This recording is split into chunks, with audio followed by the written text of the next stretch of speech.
تو ان کی تو قسمت کھل گئی. انہوں نے وہاں سے اٹھائے اور غار کے باہر ایک نشان لگایا تاکہ پہچان رہے, چونکہ غار میں وہ جو اژدہا تھا اس کو دیکھ کے تو ظاہر کسی نے بھی نہیں آنا تھا. تو لے کے یہ مکہ آئے, مکہ آ کے انہوں نے ان ہیرے جواہرات کو بیچا اور ایک دم سے امیر ہو گئے. اب امیر ہونے کے بعد انہوں نے کیا کیا کہ مستقل لوگوں کو کھانا کھلانا شروع کر دیا, اور جو غریب تھے ان کی مدد کرنا شروع کر دی. جو میزبان یہ اتنے اچھے بن گئے کہ ان کی لوگ مثالیں دیتے. ایک زمانے میں کہا جاتا ہے انہوں نے شام سے 2000 اونٹ منگوائے جن پہ اولیو آئل اور کھانے کی چیزیں, اور پھر مکہ کے حرم میں خانہ کعبہ کی چھت پہ چڑھ کے ایک آدمی روز اعلان کرتا کہ لوگوں تم میں سے جس کو بھوک ہو, جس کو کھانے کی ضرورت ہو, آؤ, اور عبداللہ بن جدعان کے دسترخوان کی جو زینت کھانا ہے وہ تمہارا ہے. وہاں ایک دیگ ہوتی تھی اتنی بڑی کہ جس کے بارے میں کہا جاتا تھا کہ اونٹ پہ انسان بیٹھ کے تو دیگ کے اندر سے کھانا لے لیتا تھا. اللہ کے رسول کی ایک حدیث ہے کہ میں عبداللہ بن جدعان کی اس دیگ کے سائے میں بیٹھا کرتا تھا. عبداللہ بن جدعان اپنی فراخی, وسعت قلب اور خاص طور پہ جو سخاوت تھی, اس کی وجہ سے مکہ کا ایک جانا پہچانا باعزت ایک نام بن گیا. لوگوں نے اس کو اپنا سردار بھی بنا لیا. اس کے بارے میں کہا جاتا ہے کہ یہ اپنے مہمانوں کو دودھ پیش کرتا, ستو پیش کرتا, ساتھ کھجور پیش کرتا. ایک جس نے انوکھا کام کیا, جس کسی کے گھر بیٹی پیدا ہوتی تو اسے سنگن مل جاتی کہ اب اسے مار دے گا, تو یہ اس کے پاس جاتا, جا کہتا ہے کہ تو اپنی بیٹی کو مارنے والا ہے تو ایسا کر, نہ مار, اسے مجھے دے دے, میں اس کو تعلیم دلاؤں گا, پڑھاؤں گا, اچھی بیٹی بناؤں گا, اور وہ جو تمہیں شرم آتی ہے سو پڑھاتے لکھاتے یا بڑا کرتے تو اس سے بچ جائے گا, لیکن یہ بچی مرنے سے بچ جائے گی. اس نے کتنی ہی بیٹیوں اور کتنی ہی بچیوں کی زندگیاں بچائیں. یہ اس زمانے میں آپ سوچیں کہ جب پورا قبیلہ یا لوگ سمجھتے تھے کہ بیٹی ہونا ایک بڑی بے عزتی کی بات ہے, تو اللہ نے اس کا دل بڑا کیا. جب جب اس کے پیسے کم ہو جاتے تو چپ کر کے کسی رات میں چپکے سے وہ اس غار میں دوبارہ جاتا, وہاں سے پھر کچھ اور سونا اور زیورات لے آتا. حضرت عبداللہ بن جدعان کی دیگ کے بارے میں وہاں کی ایک روایت یہ بھی ہے کہ سیڑھی لگا کے اس پہ چڑھا جاتا تھا, اتنی بڑی وہ دیگ تھی اور اس کی شہرت بہت تھی. ایک دفعہ یہ ہوا کہ یمن کے قریبی شہر تھا کچھ زبید, وہاں سے ایک آدمی مکہ آیا اور اس کے پاس سامان تجارت تھا. تو اس نے آ کے جو سامان تجارت بیچا تو ایک صاحب تھے عاص بن وائل, اس نے سامان لیا اور کہا میں تمہیں پیسے دے دوں گا, لیکن وہ پیسے مار گیا, اس نے پیسے نہیں دیے. زبید کے شہر سے تعلق رکھنے والا وہ آدمی زبیدی کہلاتا تھا. تو اس نے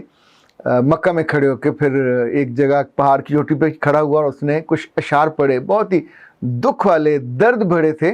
اور مختلف قبیلوں کے لوگوں کو اس نے پکارا. لائک اس نے بنو مخزوم کو کہا, بنو عدی سے کہا, بنو عبدار سے کہا کہ میری کوئی مدد کرو, لیکن کوئی اس کی مدد کو نہیں آیا. اور اللہ کے رسول صلی اللہ علیہ وسلم کے ایک چچا تھے زبیر بن عبد المطلب, انہوں نے آواز سنی, انہیں بہت غصہ آیا اور انہوں نے اس کو ہیلپ آؤٹ کرنے کے لیے وہ عاص بن وائل کے پاس گئے اور اسے سمجھانے کی کوشش کی, وہ نہیں مانا. تو پھر عبداللہ بن جدعان کے گھر ایک محفل ہوئی, سب لوگ جمع ہوئے, وہاں 4 فضل تھے اور اسی کو جو معاہدہ ہوا اسے حلف الفضول کہا جاتا ہے, یہ فضل سے نکلا ہے. اور فضل میں یہ بھی مراد تھا کہ اس میں خیر و برکت ہو. اللہ کے رسول صلی اللہ علیہ وسلم فرمایا کرتے تھے کہ میں اس معاہدے میں شریک تھا, اور اگر مجھے کوئی سرخ اونٹ بھی دیتا تو بھی میں اس معاہدے میں شریک ہوتا, اس کو نہ اس میں سے نکلتا, کیونکہ اس میں لوگوں کو انصاف دینے کا وعدہ کیا گیا تھا. اس میں یہ طے کیا گیا تھا کہ مکہ میں اگر کوئی کسی کے ساتھ ناانصافی کرے گا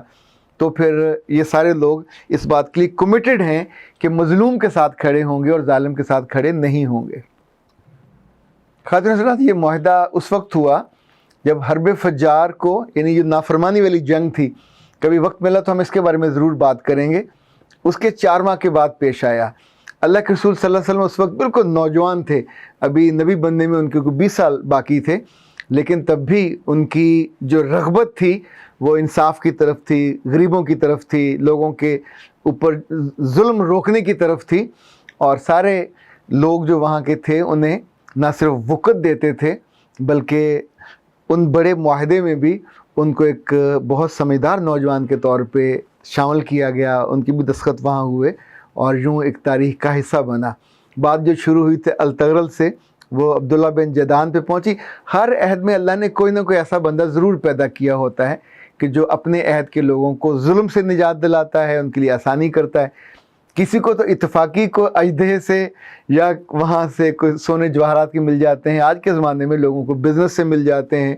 اور محنت کرنے سے مل جاتے ہیں، پر بہت سے ایسے ہیں کہ جن کے پاس پیسہ بہت ہوتا ہے، دل نہیں ہوتا، ظرف نہیں ہوتا۔ یاد رکھیے گا، یہ بندہ پیسہ یہیں چھوڑ کے چلا جاتا ہے، پر اگر آپ اس کو خرچ کر جو لوگوں پہ، انسانوں پہ، تو آپ کے مرنے کے بعد بھی، یعنی عبداللہ بن جدعان کو اب سوچئے کہ مرے ہوئے بھی 1500 سال ہو گئے ہوں گے، اس کا ذکر اہل ایمان میں سے تو میں نے نہیں پڑھا، یعنی اس سے پہلے اس کا ذکر ہے نبی صلی اللہ علیہ وسلم کی نبوت سے پہلے کا، تو ظاہر ہے اپنے عہد میں وہ مقبول اور